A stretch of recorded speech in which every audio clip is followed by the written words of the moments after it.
ঠাকুরের দৈনন্দিন জীবন খুব রুটিন অনুযায়ী চলত। সকালে তিনি দাঁতন দিয়ে দাঁত মেজে জিভ ছুলতেন।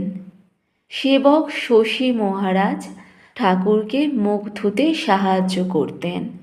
ঠাকুর মুখ খুব পরিষ্কার রাখতেন, কারণ ওই মুখ দিয়ে ভগবানের নাম হয় কি না। তারপর একটু ফলের রস বা দুধ খেলেন।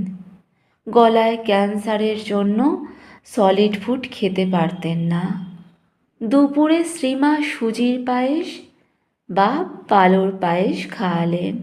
তারপর একটু বিশ্রাম করে ভালো বোধ করায় বেলা 3টে নাগাদ রামলালকে বললেন, দেখ রামলাল, আজ ভালো আছি বলে মনে হচ্ছে, তা চল একটু নিচে বেরিয়ে আসি। আগে হ্যাঁ, আপনি তো ভালোই আছেন, চলুন যাই। ঠাকুর তখন লাল পেরে ধুতি, একটি পিরান, লাল পাড় বসানো একখানি মোটা চাদর, কান ঢাকা টুপি ও চটি জুতা পরে হাতে একখানি ছড়ি নিলেন। তারপর সেবক লাটু ও রামলালকে ধরে আস্তে আস্তে সিঁড়ি দিয়ে নিচে নামলেন। যেই ভক্তেরা ঠাকুরকে বাগানের রাস্তায় দেখলেন, তখন সব ছুটে এসে তাঁর সঙ্গে হাঁটতে শুরু করলেন।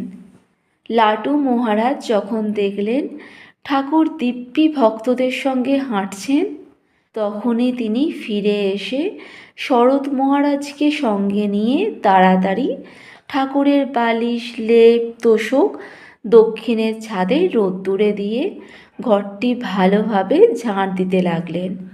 শীতকালে তুলার বালিশ, লেপ, তোশক গরম হলে শুয়ে আরাম বোধ হয়।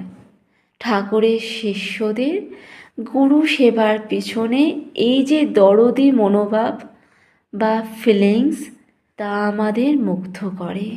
মানুষ যাকে ভালোবাসে তাকে সদাই সুখ ও আনন্দ দিতে তৎপর হয়।